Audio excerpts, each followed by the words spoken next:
you saw before we started, behind me, I have the Combate Americas fight you had against Ricky Palacios, which I was actually in the crowd for. I still have the program just because, like, Oh, that's so wild. that was right around the time I just fell in love with fighting as a fan. And that was one of the, I think, the second or first live event went to. And now I've been to, first live event I was out here. I'm from Minnesota, and so I was at a lot of those local events and stuff. And I've been to one UFC. I went to Conor Dustin 3, but hands down, your fight with Ricky Palacios was the best fight I've ever seen in person. Honestly, and I've got to ask you about Blake. You lost that fight. Definitely lost 2 rounds to 1, but you lost the first 2 rounds and kind of got dropped in the first early in the first. The second, I literally remember standing up at one point and yelling, "Stop the fight!" because you were getting hit. But then you arguably, and I think you won the third round, and it was just an incredible performance. Didn't know who you are. What do you remember from that day, that week? Yeah. And did you ever hear the background story of that fight, of like what happened and stuff? I actually did, and that's why I kind of wanted. But so after the fight, I went up to Campbell McLaren, and I was just like, "Sir, that was one of the best fights I've ever seen." And then he goes, "You know what?" And he told me, but I don't want to mix up the details. So why don't you tell it? Yeah. So I had it was my first fight out of state, and my family, like, I have a huge amount of family. And one of my uncles hit the lotto, and it wasn't a much. It was like 10,000 or something crazy, like something dope though. And he bought everybody tickets and stuff to go out to the fight. So everybody went out to California, and nobody in my family's ever really been on a plane or anything. Like we don't get out much, but nobody really went on a plane or anything. So it was their first, like, it was like a first family trip together.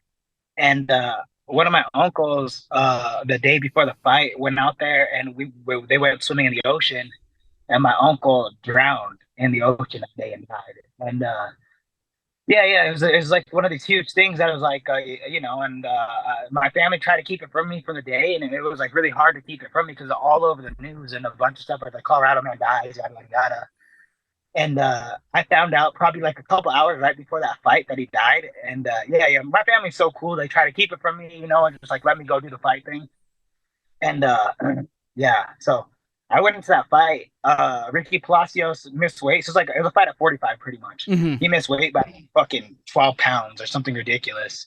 I was already fighting at 25. So I met him at 35, and then he missed weight by like 10 pounds. So I went up to 45 to go fight this asshole. And I don't call him, he's cool. He's a cool cat. But I went up to 45 to go fight him pretty much. And yeah, it was just a war, man. It was one of the more emotional fights I've ever been in. And I got dropped like maybe like 10 seconds into that fight, and he hit me, and I was like, holy shit, this guy hits hard as fuck. Like, that was the hardest I've ever been hit. And I got hit by him numerous times, like so many times. He was whooping my ass for a good fucking 10 minutes at least, and even that third round I was getting lumped up. But yeah, it was one of those, like, I walked into that cage so emotional, and I'm an emotional fighter as it is, but that day was like one of the craziest 24 hours of my life. Of like, I had all my family out there. I lost somebody. They lost somebody. Half my family didn't make it because they were like, what are we going to do in the funeral services? Trying to get them back. And then also everybody was just trying to stay emotionally stable because, when you go watch your friends and family fight, it's an emotional situation anyways. But, knowing someone just died a couple hours before was a lot to kind of unravel. So that was one of the days that, like, Mark Montoya, my head coach, kind of proved himself as more than a coach that day. And like, he had to be a counselor, he had to do a bunch of things. And he knew about my uncle dying before I did. But yeah, it was one of those crazy days, and you could just see it in that fight. Like, I think I fucking pretty much walked out like with tears in my eyes. The moment the last happened between rounds, there was tears in my eyes, and it was just like I went out there and just brawled. And it was like, sometimes I think I'm like, well, maybe if he didn't die, I could have won the fight, or like, maybe if he didn't die, I would have lost that fight and got knocked out brutally. But Mm-hmm. he definitely kept me going in there. And I remember there was moments when I got dropped, and I was like, I don't think anybody would blame me if I gave up right now because I was getting my ass whooped. It was bad. Like, it wasn't a good sign. I looked like a whole different person after that fight. And I remember thinking that, I'm like, I don't think anybody in the world will blame me if I give up right now. But I was just like, I just couldn't quit on myself that day. And I'm glad I didn't, because I could kind of prove to myself that I'm like, every fight I had before then was pretty easy, you know. And at that point, it was just like that was the first time I ever really tested myself as a man and as a human being, and kind of could pass those tests of like, oh, I am a fighter, you know, and I could prevail. And you know, when a flyweight hits me, I already know it's not shit compared to Ricky Palacios who's hitting me at 145, you know. Yeah. Yeah, it was an incredible performance. I'm like grateful I was in the building. It like solidified my love of MMA, seeing that type of like performance, and then hearing what you were going through. Like just even seeing the fight, you're like, holy shit, the heart. And then you hear the story after, and it was just, I don't know, one of the. It's a story like I'm gonna clip this I want to get that. Like I just think that's like the epitome of raw dog Brandon Royval. Yeah, yeah.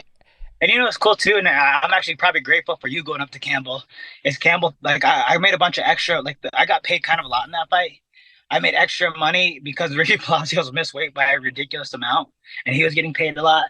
And then Campbell McLaren said so many people went up to him and complimented him on the fight that he threw me like an extra $2,000. So I remember that day. I didn't know if I was gonna quit MMA or not, and then I went to school and I was gonna pay with my tuition or to go pay my tuition for the next year of school. And instead, I was like, fuck it. And then put a down payment on a house. And like, I bought my first house off of that shit. So it was a really cool moment in the long run. But that being said, is I had to deal with a lot of bullshit. And that fight, like, you know, got me ahead in a lot of different ways. And yeah, it was one of those, like, I remember I was like getting ready to register for school and I had all the money to go pay for my next year of schooling. And I was like, fuck this. I'm all in on this MMA stuff. Like, I'm going to go for it. And instead, bought a house and just chased the dream fully, you know? That is fucking awesome. Wow. Are you still in that house? Are you still in that house today? Oh no, no, I'm about to go. Yeah, yeah, no, I'm out of it. I'm renting it. That house is making me a lot of money right now just because I bought it at a young age. I bought it at 22, and I've been renting it out for like the last 2 years or so. So Fuck yeah. it's been making me money, and it was one of the smarter decisions I've ever made at a young age. You know? Yeah, absolutely. And did you finish school ever? Yeah. Did you? I don't know what I was doing. Did you talk to anybody before? Were there people telling you not to do that? To not pull out of school? Yeah. Kind of. I just think that I was burying myself. You know what I'm saying? Is like I was a full-time student. I had a full-time job. And I was a full-time MMA fighter. And it was like I couldn't do any of those real full-time. You know. And it was like, and the only thing that I was really willing to give up was school at the time because I was like, you know what, like. I don't know. I was like, this is not what everything I was doing in school was I was just looking up fights. I was Googling Nick Diaz highlights the whole entire time. I was doing all the worst shit, you know, and it was just like, it wasn't my passion at that time, you know, and maybe later on it could be my passion. But at that time I was like, this is not where my head's at. Thanks for watching. I hope you enjoyed that. If you did, make sure to like and subscribe because I have a lot more interviews as well as fight previews, predictions, and recaps on the way. If you're looking for other ways you can join the community, check the description below. I've got links for Instagram, Discord, Patreon, you name it. We're building a really fun group, and we want you to be part of it. You can also support those that support me. I'm talking, of course, about our flagship sponsor, Magic Mind. You can go to magicmind.co/combatbuddy and use promo code combatbuddy for 20% off your first order. Magic Mind is a once daily matcha-based anti-procrastination shot. It's made up of 12 natural ingredients, including echinacea, ashwagandha, a little bit of honey for flavor, and it's going to help you do more and stress less. You're going to start attacking your to-do list rather than seeing it grow. This stuff's delicious. It's how I kick my day off every day, and I get 10% of your purchase. So help me, help you. And that's it. We'll be back on the next one. Thanks.